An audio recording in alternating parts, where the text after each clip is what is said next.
Hi friends, welcome to series food gallery. ఈరోజు vegetable పలావ్ని try చేద్దామండి. ఈ రెసిపీ అందరికీ బాగా నచ్చుతుంది. అందులోకి 2 టేబుల్ స్పూన్స్ గీ, 2 టేబుల్ స్పూన్స్ ఆయిల్ వేసుకోండి. ఇలా వేసుకుంటే టేస్ట్ బాగుంటుంది. షాజీరా, చెక్క, లవంగాలు, ఇలాచీ, అనాస్ పువ్వు, బ్లాక్ ఇలాచీ, బిర్యానీ ఆకు వేసుకోండి. జీడిపప్పు వేసి కొంచెం ఫ్రై చేయండి.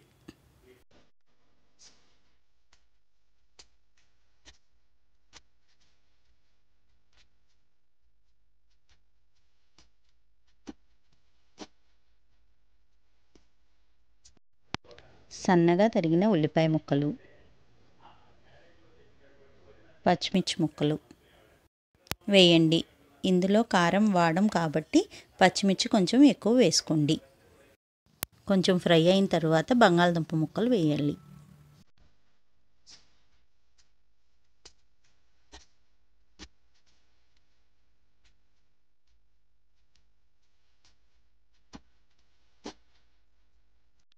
ముక్కలు కొంచెం మగ్గిన తర్వాత బీన్స్, క్యారెట్, క్యాప్సికమ్,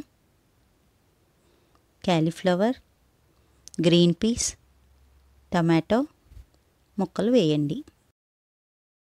ఫ్లేమ్ని అడ్జస్ట్ చేసుకుంటూ కూరగాయ ముక్కల్లో ఉన్న చెమ్మ పోయేంతవరకు ఫ్రై చేసుకోండి.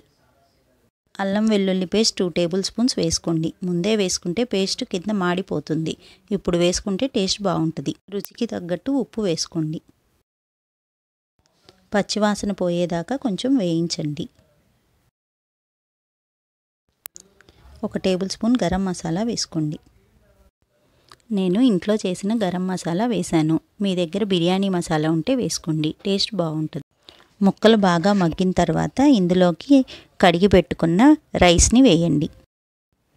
మీడియం ఫ్లేమ్లో పెట్టుకుని 2 మినిట్స్ ఫ్రై చేయండి. ఇప్పుడు కొంచెం పుదీనా, కొత్తిమీర వేసుకోండి.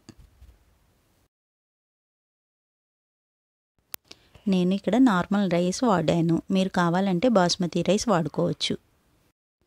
ఇప్పుడు వాటర్ యాడ్ చేయండి.